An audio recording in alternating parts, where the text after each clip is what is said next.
말씀 마태복음 9장 14절부터 17절까지 말씀 우리 한 절씩 교독하도록 하겠습니다.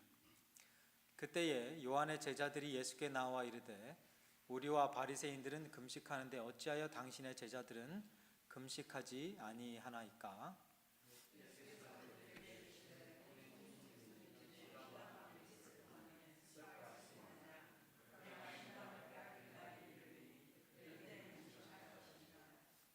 생배 조각을 낡은 옷에 붙이는 자가 없나니 이는 기운 것이 그 옷을 당겨 헤어짐이 더하게 됨이요 새 포도주를 낡은 가죽 부대에 넣지 아니하나니 그렇게 하면 부대가 터져 포도주도 쏟아지고 부대도 버리게 됨이라. 새 포도주는 새 부대에 넣어야 둘 다 보존되느니라. 아멘.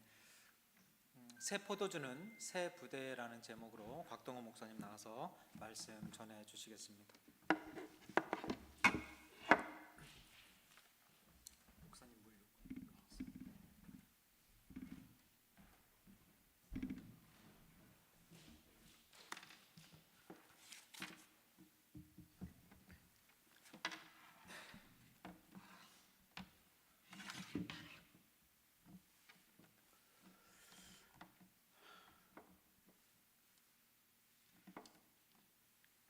기도하겠습니다. 사랑의 하나님 감사합니다. 오늘도 부족한 종이 이 거룩한 주일에 하나님 앞에 예배하러 나온 것도 감사한데 또 귀하신 하나님의 말씀을 대언하는 그런 기회를 또 허락받았습니다. 하나님이 부족한 종을 붙들어 주시고 성령의 권능으로 더딥히사 참되고 바른 진리의 말씀, 생명의 말씀, 오직 예수 그리스도만 증거되는 은혜의 시간 되도록 우리 하나님 붙들어 주옵소서. 전하는 자나 듣는 자가 이 말씀을 인하여 하나님께 감사할 수 있는 복된 예배의 시간 되게 하옵소서. 감사를 드렸고 예수님의 이름으로 기도합나이다. 아멘. 설교라는 게 목사가 되기 전부터 해왔는데 할 때마다 항상 마음에 부담이 되고 떨리고 그렇습니다. 한 10년 하면 익숙해져야 되는데 하면 할수록 더 익숙해지지 않고 하면 할수록 마음의 짐이 더 커지는 게 설교가 아닌가 생각되어집니다. 그래서 여러분 매주에 설교하시는 조 목사님 위해서 여러분 기도 많이 해 주셔야 됩니다. 오늘 이제 본문 살펴보십시다. 오늘 본문은 교회를 다니는 사람들이나 안 다니는 사람들이나 굉장히 잘 알고 또 익숙한 말씀 가운데 하나죠. 어떤 새로운 내용이나 어떤 새로운 가르침이나 어떤 새로운 사상이나 뭐 이런 것들은 새로운 형식에 담아야 된다. 새로운 시스템, 새로운 구조가 필요하다. 뭐 이런 거 이야기할 때 세상 사람들도 그냥 아무렇지도 않게 사용하는 그런 말씀입니다. 오늘 본문에는 포도주 새 부대 이야기도 하지만 16절에 보면 생배 조각 이야기도 이야기를 하는데 같은 내용입니다. 여러분 성경 안에서 이렇게 같은 패러그래프 안에 혹은 같은 구절 안에 같은 의미의 내용을 다른 표현을 사용해서 하는 이유가 뭐겠습니까? 강조하는 것이죠. 우리가 같은 말을 계속 반복할 때 그는 강조하는 것이죠. 예수님이 지금 이 의미를 당시 이 말씀을 듣고 있던 유대인들에게 강조하고 있다라는 사실을 우리가 생각해야 된다. 유대인들이 성경을 듣고 그 당시에 성경은 구약 성경이니까 구약의 말씀들을 듣고 읽고 해석하여 실천하며 살던 그 모든 삶의 태도와 자세와 관습과 틀과 생각이 바뀌어야 된다. 그걸 강조하는 것이죠. 예수님은 조상 대대로 내려오던 그 옛 계명에 매여 전통적인 그런 해석을 따라 살아왔던 유대인들이 이제 그리스도가 오심으로 말미암아 그 옛 계명은 성취되어졌으니까 그 성취된 것 대신 새 계명이 주어졌으니 마땅히 새 계명과 새로운 해석 따라 살아야 된다. 이 말을 하고 있는 것이죠. 이 말씀 속에 그 옛 계명을 이루시는 분이 누구냐? 그 새 계명을 주시는 분이 누구냐? 그 계명을 새롭게 해석하시는 분이 누구냐 하는 것을 예수님이 스스로 드러내고 계십니다. 우리가 그렇다는 사실을 다른 성경에서도 확인할 수 있죠. 대표적으로 여러분 산상수훈에서 예수님이 너희는 옛 계명을 이렇게 들었으나 나는 너희에게 새 계명을 이룬다 이렇게 표현을 하잖아요. 뭐 거기에 옛 계명, 새 계명이라는 단어는 없습니다. 그래서 너희는 이렇게 들었으나 나는 너희에게 이르노니, 옛 계명은 이렇게 말했지만 새 계명을 내가 너희에게 새롭게 해석하여 이제 전달한다. 결국 오늘 본문이나 그 산상수훈의 말씀이나 예수님 자신이 누구신가, 예수님이 어떤 분인가, 어떤 존재인가 하는 것을 명확하게 드러내주는 그런 말씀이죠. 그런데 이제 우리가 다 알다시피 아무도 그 예수님을, 그렇게 말씀하고 계시는 그 예수님을 제대로 알아보는 사람이 없었다. 심지어 산상수훈의 말씀을 듣고 그 맨 끝에 가보면 이전에 자기들이 듣고 배우고 했던, 자기들에게 가르침을 주었던 그런 모든 사람들과는 다르게 매우 권위 있는 그런 사람의 가르침이구나 라는 그런 표현을 하면서도 그 예수님이, 이 말을 하시는 그 예수님이 그들이 지금까지 알아왔던 그 모든 율법의 그 뜻과 의미까지 다 완성하시는 분이다 라는 사실까지는 그들이 알지 못했다, 깨닫지 못했다. 그 결과가 어떤 식으로 나타나느냐, 그래서 유대인들과 종교 지도자들이 그 옛 율법과 그 옛 언약의 말씀들과 더하여 그 장로들의 유정과 전통을 앞세워서 이 율법을 완성하러 오신 그 예수님을 공격하는, 비난. 여러분 그게 오늘 본문 안에, 이 본문에 오늘 제가 14절로 17절까지 읽었지만 이 9장 시작부터 그 내용이 다 나오고 있어요.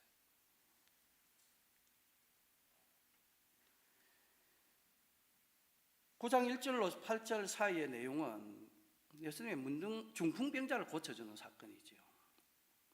본동네라고 오늘 본문에 이야기를 하고 있는데 가브나움입니다. 가브나움에 가서 중풍병자를 고쳐주시면서 예수님이 죄사함을 선포합니다. 그런데 그걸 들은 어떤 서기관들이 예수님에 대해서 어떻게 말하느냐 하면 신성 모독한다. 쥐가 뭔데 감히 죄사한데 이따위 소리를 하느냐.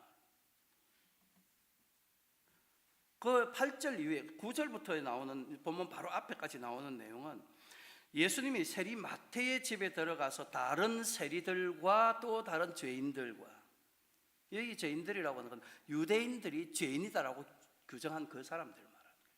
세리들도 죄인. 이 사람들과 함께 어울려 식사하는 것을 보고 바리새인들이 예수님에 대해서 어떻게 말하냐면 율법과 전통을 무시하는 자다라고 그렇게 평가를, 그렇게 규정해버려요. 그래서 예수님을 공격하는 일들이 쭉 뒤에 이제 나오게 되는 거예요. 그리고 오늘 본문에 이것도 결국은 금식에 관한 이야기잖아요. 이 금식도 결국은 옛 언약과 규례와 전통에 관한 내용.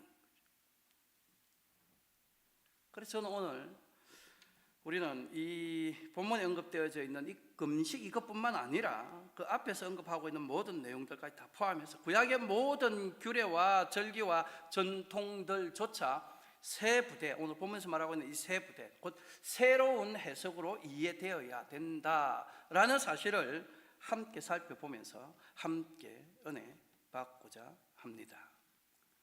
제가 조금 전에 언급했습니다만 예수님이 세리마태를 부르시고 그의 집에 들어가서 음식을 드실 때 많은 세리와 죄인들과 함께 식사를 했어요. 그때 구약의 율법과 규례와 전통을 지키는데 가장 열심히 했던 사람들이 누구냐? 바리새인들이죠. 그 바리새인들은 예수님의 제자들에게 이런 말을 합니다. 왜 너희 선생은 세리들, 죄인들 그런 사람들하고 함께 식사하냐, 함께 밥 먹냐? 이게 유대인의 전통에 우리가 가지고 있는 규례와 율법에 맞는 행위냐? 예수님 그렇게 말하는 그 바리새인들에게 뭐라고 대답을 합니까? 제자들에게 말을 하긴 했지만 예수님이 그 바리새인들에게 하는 말씀은 하나님이 원하시는 것이 무엇인지 가서 좀 배워라. 율법 그거 하나님께로 받은 거 맞기는 한데 그 율법 그거 이야기하지 말고 그 율법이 담고 있는 하나님의 뜻이 뭐냐? 누가 그걸 알아야지. 그렇게 말씀하시며 하나님의 뜻이 뭔가도 말씀합니다. 하나님은 제사를 원하는 것이 아니라 긍휼을 원한다. 제사를 원하는 게 아니고 긍휼히 여기는 그걸 원한다. 그런데 여러분 이 이야기는 구약의 선지자들이 계속해서 이야기했던 것들이에요. 이사야서 55장, 호세아서 6장, 미가서 6장 가보면 다 그 이야기들이 나오고 있어요. 동일하게. 예수님이 이때 처음 하는 말이 아니라 그 말은 하나님께서 선지자를 통하여 내 뜻은 이런 거다라고 명확하게 이미 말씀하셨다는 사실. 그래서 여러분 이사야 55장 7절 가보시면 악인은 그의 길을 불의한 자는 그의 생각을 버리고 여호와께로 돌아오라. 그리하면 그가 긍휼히 여기시리라. 우리 하나님께로 돌아오라. 그가 너그럽게 용서하시리라. 여러분 이 말씀을 딱 생각해 보면 지금 세리 마태의 집에 들어와서 예수님과 함께 식사하던 그 세리들, 그 죄인들은 지금 이 이사야 선지자의 이 말씀을 그대로 순종하고 있는 모습이죠. 하나님이 긍휼히 여겨주심을 바라며 죄 사하는 권세와 권능을 가지신 그 예수님께로 나아온 거예요. 예수님은 바로 이 하나님의 말씀대로 지금 뭐 하고 있습니까? 긍휼을 베풀고 계시는 거예요. 그런데 하나님의 말씀대로 하나님이 원하시는 긍휼을 베풀고 계시는 그 예수님을 보고 있던 나머지 다른 사람들은 율법과 계명과 규례와 전통을 단 하나도 어김없이 잘 준수하고 있다며 스스로 자기를 의롭다 여기던 그 바리새인들은 자신들의 그 알량한 의를 앞세워서 예수님 지금 정죄하고 있고 예수님을 그 율법으로 판단하고 있고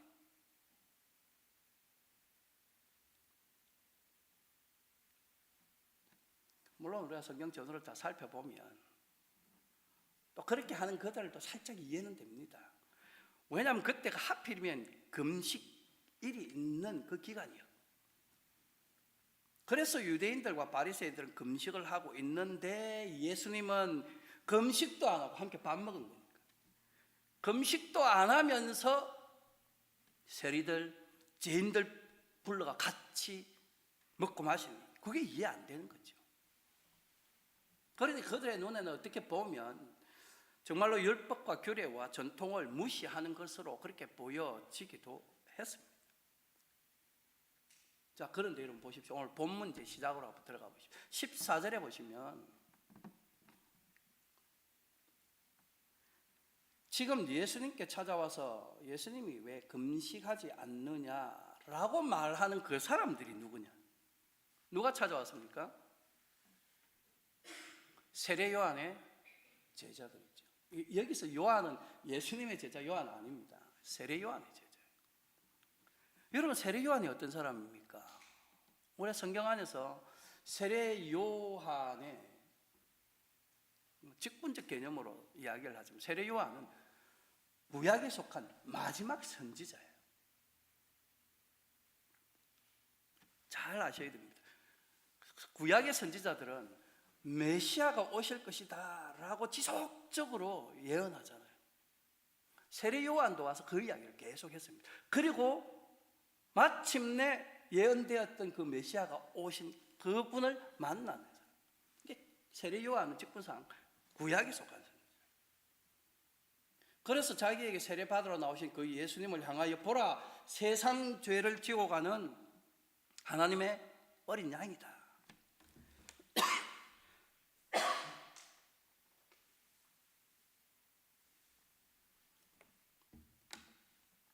옛 언약에서 예언했던 그 메시아가 바로 지금 나에게 나오고 세례받으러 오는 이분이시다. 예수가 메시아다 라는 사실을 증거하죠. 또한 에스겔 선지자와 요엘 선지자가 예언한 대로 새로운 영과 함께 임하신 그 예수님, 잘 기억하십시오. 예수님 세례 받을 때 성령이 하늘로부터 임하잖아요. 새 영이 오질 것이다, 임할 것이다, 부어질 것이다. 요엘 선지자, 에스겔 선지자 명확하게 그 이야기를 합니다.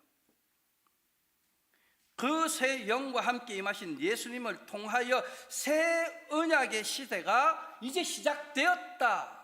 요엘의 그 예언이 성취되었다. 에스겔의 그 예언이 성취되었다라는 사실을 선포한 사람이 세례요한. 그러니까 세례요한은 메시아 그리스도로 오신 예수님을 통하여 옛 언약과 옛 계명과 옛 규례가 성취되었고 이제 새 언약과 새 계명의 시대가 시작되었다라는 사실을 정확하게 알아본 사람들. 선생님이 그거를 정확하게 알았는데 지금 14절에 보면 그 선생님의 제자들인 요한의 제자들은 어디에 매여 있습니까? 어디에 집중하고 있습니까? 여전히 옛 언약, 옛 계명, 옛 전통에 매여 있어요. 그래서 예수님에게 와서 금식하지 않느냐라고 그렇게 말합니다. 여러분, 우리가 성경에서 금식은 율법과 규례로 규정되어 있는 것임을 명확하게 알고 있죠. 여러분, 금식은 공식적으로 언제 하는 거였습니까? 이스라엘의 절기에 의하면 7째 달에 속해 있는 대속죄일에 반드시 해야 됩니다. 그 레위 23장에 가보면 이 부분에 대해서 이날에 스스로 괴롭게 하지 않는 자는 백성 중에서 끊어질 것이다 라고 그렇게 이야기를 하죠. 스스로 괴롭게 한다, 이게 금식한다는 거예요. 이걸 안 하면 백성 중에서 끊어진다. 그러니까 이건 반드시 해야 돼요. 이 규례인 거죠. 이건 계명입니다.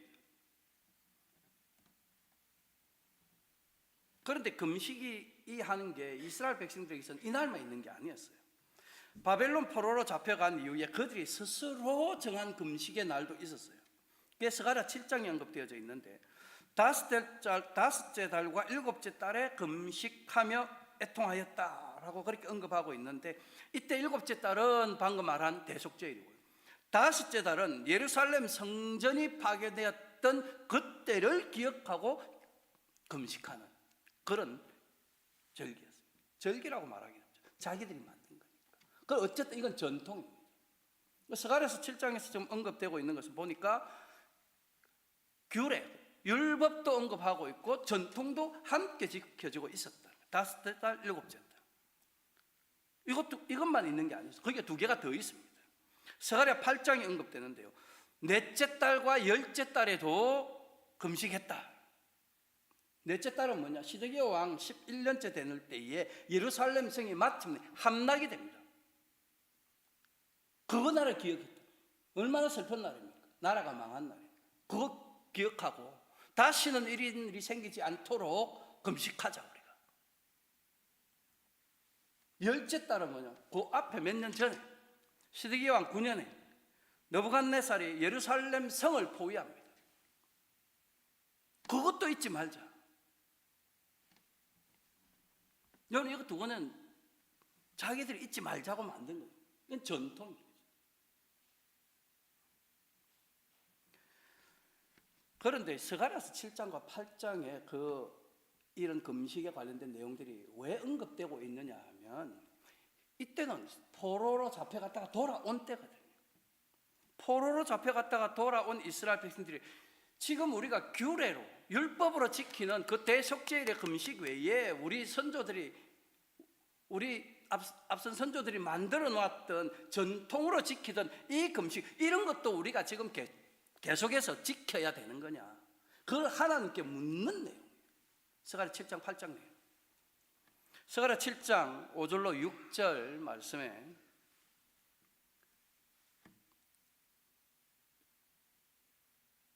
없나 봅니다. 제가 본 적가 있습니다. 스가랴 7장 5절로 6절. 온 땅의 백성과 제사장들에게 이르라. 너희가 70년 동안 다섯째 달과 일곱째 달에 금식하고 애통하였거니와 그 금식이 나를 위하여 한 것이냐? 너희가 먹고 마실 때 그것은 너희를 위하여 먹고 너희를 위하여 마시는 것이 아니냐? 즉 이 말을 누가 하신다고요? 하나님이 하시는 거예요. 우리가 계속해서 금식해야 됩니까? 그렇게 이스라엘 백성들 하나님께 질문하니까 하나님이 야, 누구가 그렇게 금식했던 거 다섯째 달, 일곱째 달 금식하고 애통했는데 그게 나를 위한 거냐? 두 번이나 말합니다. 나를 위하여.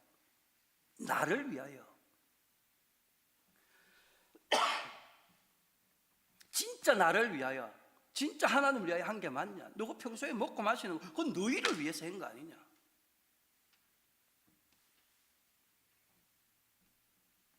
금식도 결국은 너희를 위해서 한 게 아니냐?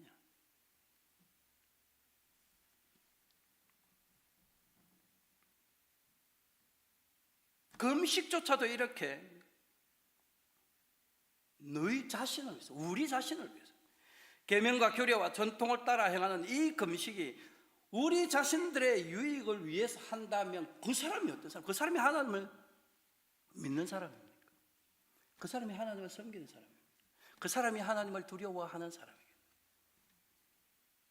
그 사람은 하나님을 무시하는 사람이죠. 그 사람은 하나님을 바르게 알지 못하는, 우리는 그런 사람을 한마디 말로 뭐라고 합니까? 성경은 그런 사람을 어떻게 평가합니까? 그 사람은 죄인이라고 말하는 거예요. 그런데 이렇게 금식에 대한 하나님의 뜻을 묻는 이스라엘의 질문에 우리 하나님은 예루살렘이 망하기 전 그들이 평안히 거할 때 내가 이미 여러 선지자를 통하여 셀 수도 없이 여러 번 반복해서 대답해 줬다, 말해 줬다. 심지어 그 내용은 예수님이 지금 하나님이 그렇게 대답해 줬다고 하는 그 내용은 출애굽할 때부터 명령한 것이에요. 출애굽기 22장에도 나옵니다. 23장에도 성경은 없습니다. 인용을 안 했고. 가서 한번 읽어보십시오. 출애굽기 22장, 23장에도 나오는 내용. 신명기서 24장, 27장에도 언급돼요. 출애굽 때 기간이죠. 시편과 잠언에서도 언급되어져 있고요. 이사야 선지자, 예레미야 선지자, 에스겔 선지자, 아모스 선지자, 미가 선지자, 스바냐 선지자 등 여러 선지자들도 이야기했다. 그게 스가랴 7장 9절로 10절에 언급되어져 나옵니다. 함께 볼까요? 시작. 만군의 여호와가 이같이 말하여 이르시기를 너희는 진실한 재판을 행하며 서로 인애와 긍휼을 베풀며 과부와 고아와 나그네와 궁핍한 자를 압제하지 말며 서로 해하려고 마음에 도모하지 말라 하였으나, 아까 제가 말씀드렸죠. 스가랴 7장 8장의 내용은 우리가 계속 금식해야 됩니까? 라고 질문하는데 하나님이 대답하는 그 대답의 내용 중에 이게 지금 이어지고 있어요.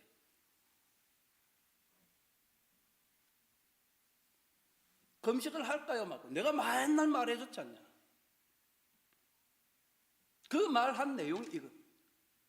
너희는 진실한 재판을 하고 서로 인애와 긍휼을 베풀어라. 과부와 고아와 나그네와 궁핍한 자를 압제하지 말라. 도와주고 서로 해하려고 마음에 도모하지 말라. 이게 지금 금식을 해야 되냐 마느냐의 질문을 하고 있는 거니까 금식에 관한 이야기인 것이죠. 금식은 이런 거다라고요. 그런데 여러분 이 뒤에 나오는 내용을 살펴보면 인용을 안 했습니다만 11절 12절 스가랴 7장 11절 12절에 하나님이 어떻게 이스라엘 백성들을 평가하느냐. 내가 이렇게 말했던 이 말을 듣기 싫어했다. 어느 정도로 듣기 싫었냐. 나에게서 등을 돌렸다. 귀를 막았다.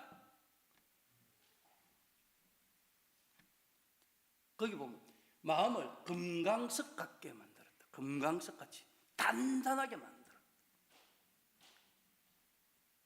그 결과가 뭐예요? 그 결과가 나라가 망한 거예요. 포로로 잡혀가. 지금까지 쭉 출애굽 때부터 이 이야기를, 출애굽 때부터 이 이야기는 했는데 그 왕들의 여러 열 왕들의 시대까지 거치는 동안에 여러 선지자들도 동일한 이야기를 해왔는데 안 하니 나라가 그랬는데 또 돌아와서도 또 이 질문을 하니 하나님이 지금 이렇게 대답하죠. 무슨 말입니까?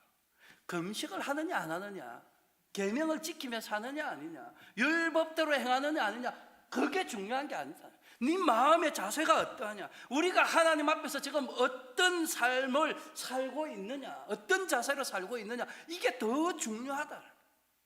좀 그 이야기를 하고 있는 거예요.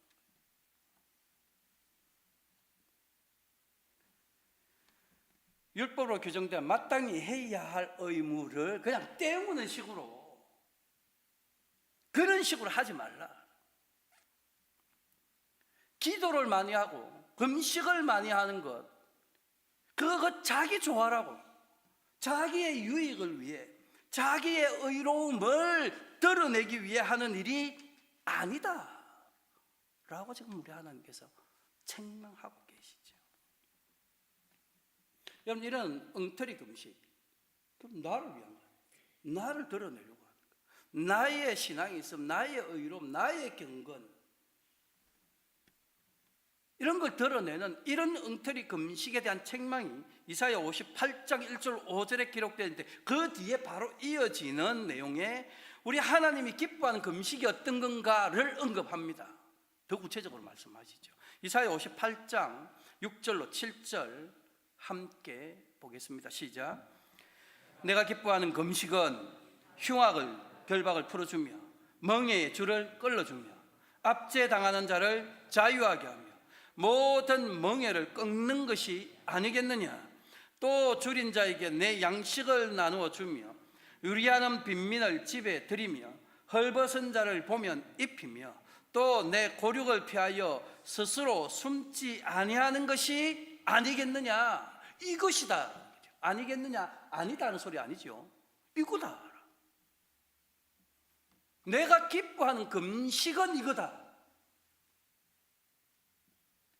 부당한 결박을 풀어주고 멍에 그 줄을 끌어주고 굶주린 자에게 양식을 나누어 주는 것, 여러분, 이게 아까 스가랴에서 말한 인애와 긍휼을 베푸는 것 같은 이야기잖아요. 표현만 좀 다른 거지, 같은 이야기. 인애와 긍휼, 이게 우리 하나님이 기뻐하시는 참된 금식이다. 여기 어디 밥을 먹지 말고 굶고 뭘 해라 이런 내용이 나와요. 그런 거 없잖아요.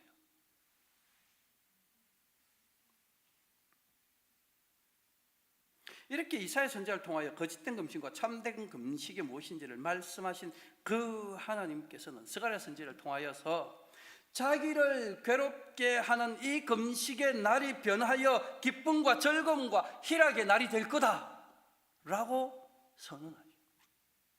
그 날에 오직 진리와 화평을 사랑하게 될 것이며 그때에 여러 백성과 많은 성읍의 주민들이 돌아올 것이다 라고 그렇게 예언합니다. 그게 스가랴 8장 19절 말씀이죠.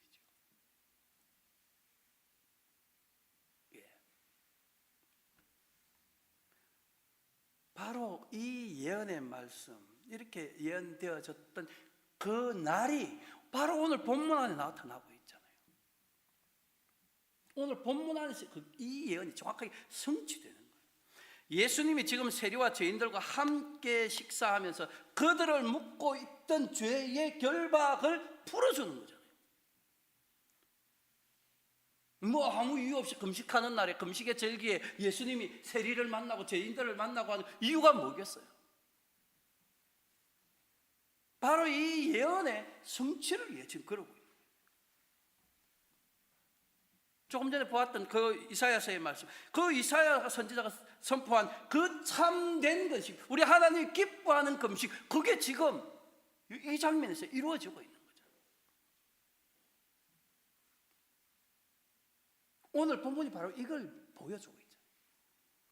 그러니 세례 요한의 제자들과 바리새인들이 예수님을 향하여 왜 금식하지 않느냐라고 비난하는 것, 그거는 그들이 참된 금식이 뭔지를 모르고 있다는 사실을 드러내는 거예요.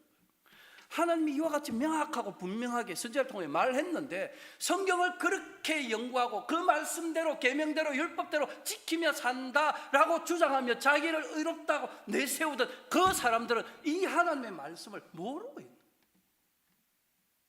그렇잖아요. 모르는 거잖아요. 참된 금식이 뭔가, 하나님 기뻐하는 금식이 뭔가 몰랐다. 모르고 있는 거예요. 아까 우리 하나님 이스라엘 백성들에게 말하죠. 귀를 막고 등을 돌리고, 바로 그 모습이 지금 예수님 당시의 유대인들, 이스라엘 백성들, 바리새인들, 서기관들, 제사장들. 그럼 그들이 행하는 금식은 뭡니까? 자기를 위한 금식이죠. 자기 중심적인 금식. 나의 의로움을 사람들 앞에, 세상 앞에 드러내는 금식.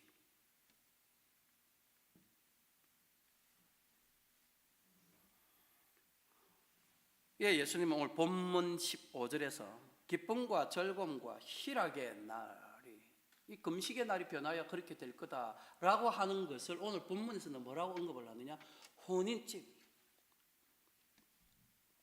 15절 보십시오. 혼인집. 혼인하는 날이 기쁨과 즐거움과 희락의 날 아닙니까? 그 혼인집에서 신랑이 누굽니까? 예수님. 신부가 누굽니까? 예수님과 함께 더불어 먹고 마시는 그 사람.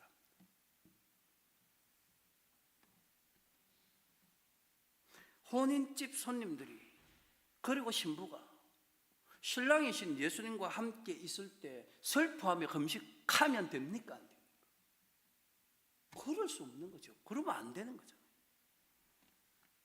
신랑과 함께 있는 신부, 신랑 신부와 함께 있는 손님들은 그 시간을 기뻐하고 즐거워해야 돼요.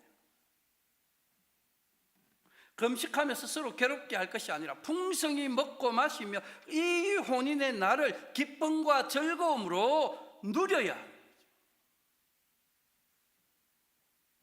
신랑 되신 예수님과 함께 천국 잔치에 참여하고 있는 성도가 이 시간에 금식하겠다 이런 식으로 나오면 안 된다라는 거예요.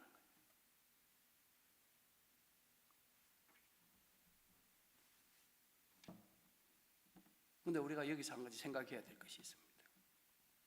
우리는 지금 예수님과 함께 금식할 수 없는 자리에 참여해 있죠. 혼인 날의 잔치에 참여. 그런데 실제로 예수님 편에서 보면 이 날은 어떤 날입니까? 예수님에게는 참된 금식의 날. 아까 이사야가 말한 참된 금식의 날.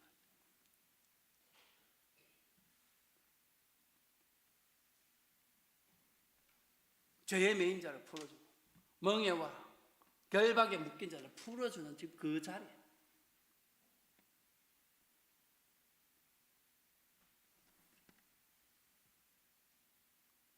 그 금식의 날이 기쁨과 즐거움과 희락이 되리라, 바뀌리라. 예수님은 참된 금식을 하고 있고 금식하지 아니해야 될 우리에게는 기쁨과 희락의 날, 바로 이것을 이루고 있는 그 구약에 예언되어진 그 선지자들이 예언했던 그 장면을 이루고 있는 이 자리가 지금 예수님이 세리들과 죄인들과 함께 식사하는 자리예요. 이게 단순히 이건 뭐 새로운 내용으로 막 새 것을 새 부대에 넣인다, 단순히 지금 이 이야기를 하고자 하는 것이 아니라 이 본문은 지금 우리 예수님은 죄의 멍에를 메고 종노릇하고 있는 그들을 부르시고 율법으로는 의롭다 주장하는 자들에 의하여 정죄당했던 그들, 그 죄인들을 예수님은 그들을 올가매고 있는 그 율법으로부터 해방시켜주는 자리가 지금 그 자리. 수고하고 무거운 짐진 자들을 쉬게 하는 자리, 그게 바로 지금 예수님이 죄인들과 함께 식사하는 자리.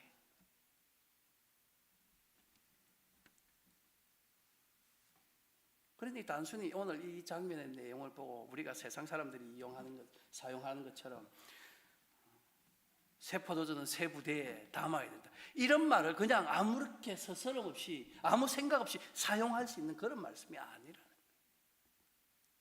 거짓된 금식이냐 참된 금식이냐, 어떤 일들이 지금 일어나고 있는 장면인가 하는 것을 명확하게 봐야 돼요. 이런 예수님을 보고 참된 금식이 일어나고 있는 이런 현장에서 왜 금식하지 않느냐라고 묻는 자, 그들이 누굽니까? 그들이 어떤 사람입니까? 여전히 옛 언약의 틀 안에 갇혀 있는 자들인 거예요. 예수님이 누구신지, 예수님이 무슨 일을 하시는지, 예수님이 무엇 때문에 이 세상에 오셨는지를 생각지도 않고 모르는 자들, 귀를 막고 듣지 않는 자들. 우리가 그러고 있는 거 아니냐?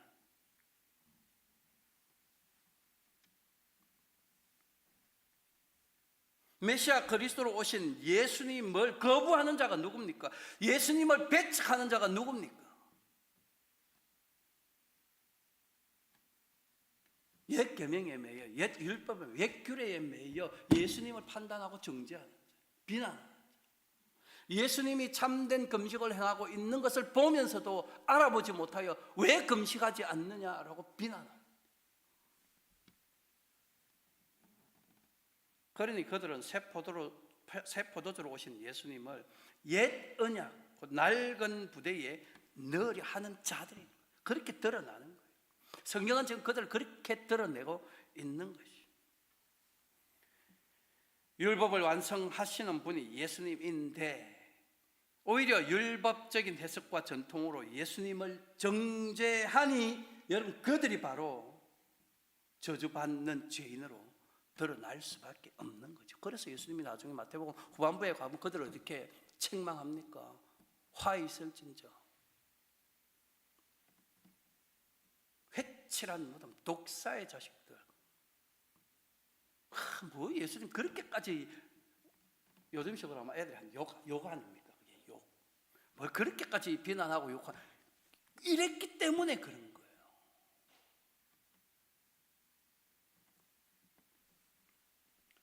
잘 알아야 됩니다. 구약의 모든 제사와 규례와 의식들 다 새 언약을 보여주기 위한 그림자와 예표에 불과했다. 그걸 붙들고 살 게 아니다. 그건 그림자고 예표다. 옛 언약은 왜 주어졌느냐? 새 언약을 위하여 주어진 상징이라는 거예요. 새 언약을 줄 건데 이걸 위해 미리 옛 언약이라는 것을 먼저 줬다.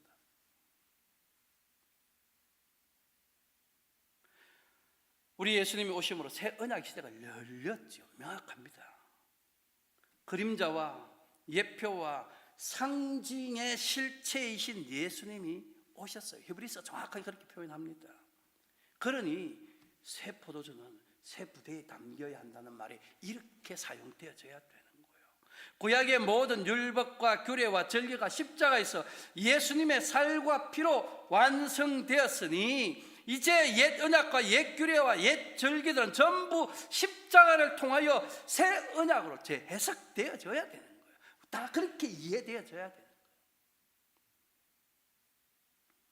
습관을 따라 행하는 그런 신앙 생활, 그게 자기를 괴롭게 하는 거짓된 금식 아닙니까? 사람들에게 보여주고 사람들에게 인정받기 위한 그런 신앙행위, 이거에 집착하여서 자기 의를 쌓으려 할 것이 아닌 거예요. 그리 하면 안 되는 거예요.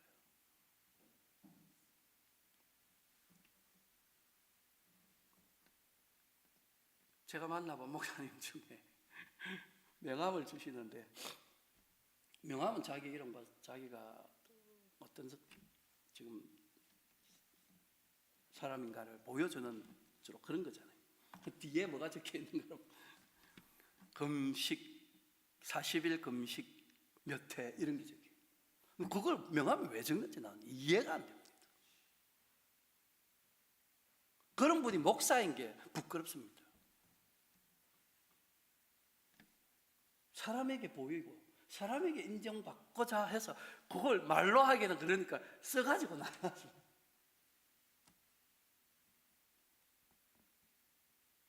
교인들도 그런 이야기 종종 하잖아요. 나는 금식했다.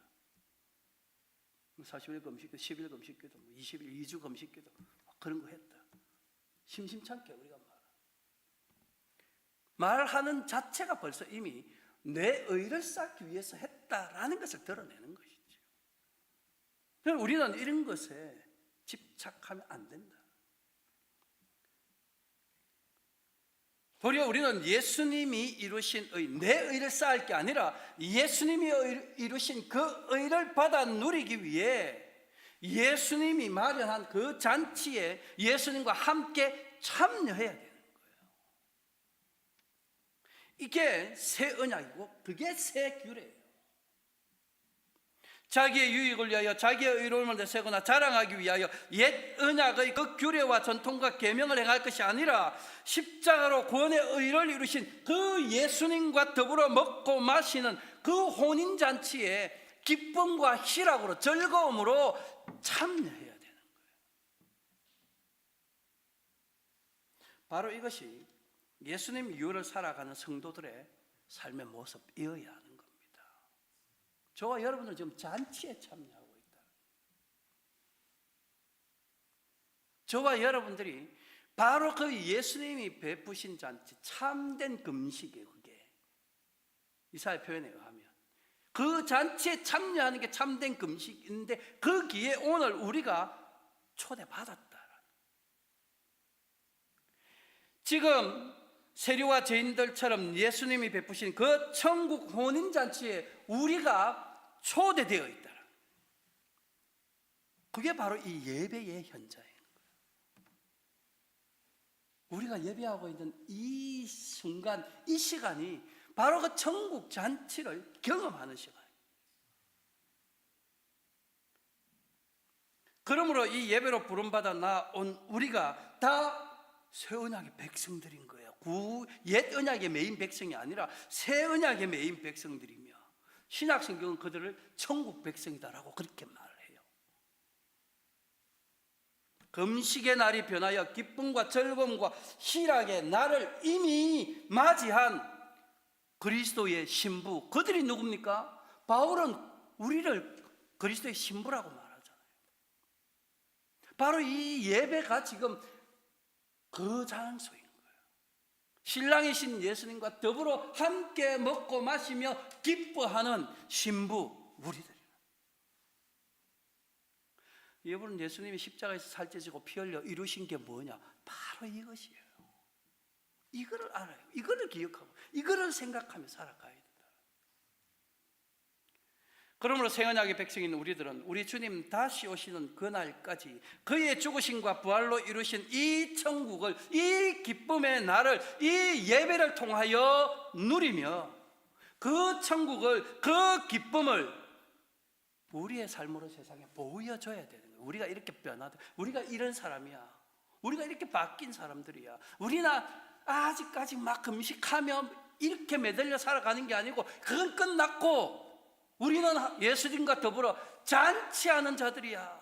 이거를 오늘 저와 여러분들의 예배하는 삶을 통해 세상에 보여줄 수 있어야 된다. 우리가 그것을 어떻게 전하며 살아야 하느냐?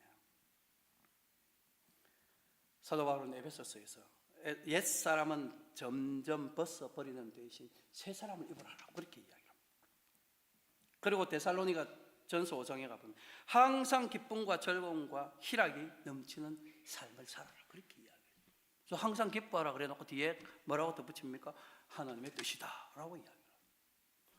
바뀌었습니까?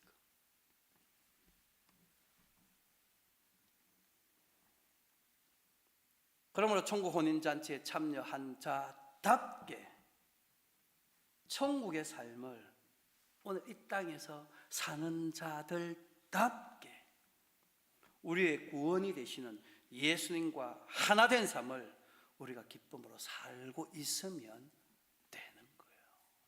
예수님과 함께 하는데 기쁨도 없고 희락도 없다.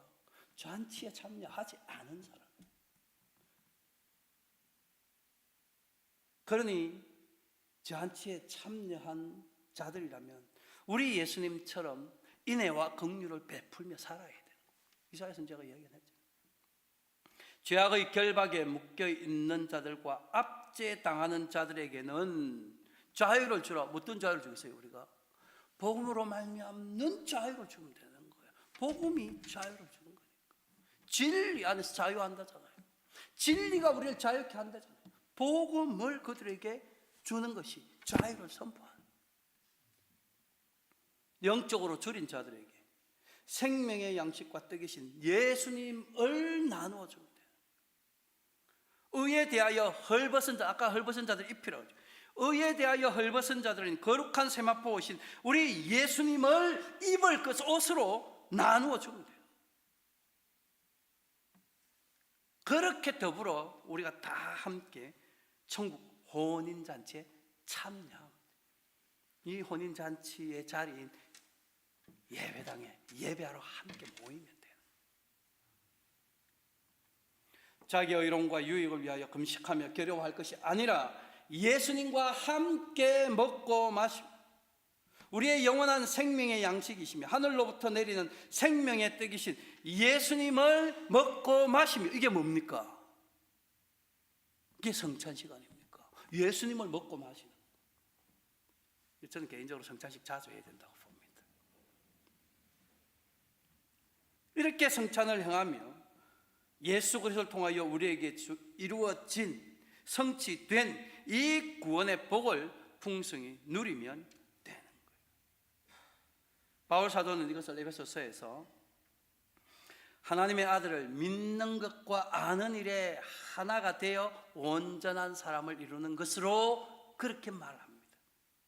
그리고 바로 이것이 그리스도의 장성한 분량에 충만한 데까지 자라가는 거예요. 그리고 그것을 부르심 받은 일에 합당하게 행하는 일이다 라고 그렇게 증거했어요. 그러므로 하나님의 모든 언약과 계명과 규례와 율법을 십자가로 다 이루시고 완성하신 예수 그리스도를 온전히 알고 믿으며 오직 예수님만 의지하고 오직 예수님만 증거하는 그런 그리스도인의 삶을 믿음으로 살아가는 것, 바로 이것이 오늘 본문이 말하는 새 포도주를 새 부대에 담는 것, 그 의미, 그것임을 우리가 바르게 잘 알았어. 우리 주님 다시 오시는 그날까지 이런 믿음의 삶으로 오직 하나님께만 영광 돌리는 그런 저와 여러분들이 되시기를 우리 주님의 이름으로 축원합니다.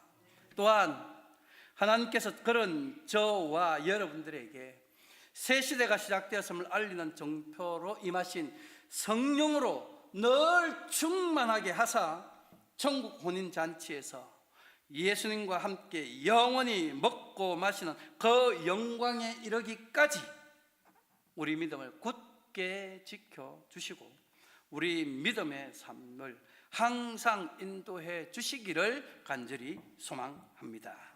기도하겠습니다. 허물과 죄로 죽었던 우리를 사랑하시어 예수 그리스도 안에서 구원의 은혜를 베푸신 하나님 아버지께 모든 감사와 찬송과 영광을 올려드립니다. 이런 은혜와 사랑을 받았음에도 불구하고 우리는 여전히 우리가 이룬 의를 자랑하려 하고 우리 행위로 쌓은 의를 하나님 앞에 드러내며 하나님을 무시하면서 그리스도께서 이루신 의를 부인하는 삶을 살고 있으니 우리의 어리석음을 책망하시되 성령으로 고쳐주시고 말씀을 통하여 깨닫게 하신 하나님의 뜻을 바르게 알고 믿어 우리에게 베풀어지신 그 인애와 긍휼과 구원의 복을 기쁨과 즐거움과 희락 중에 누릴 수 있게 도와주옵소서.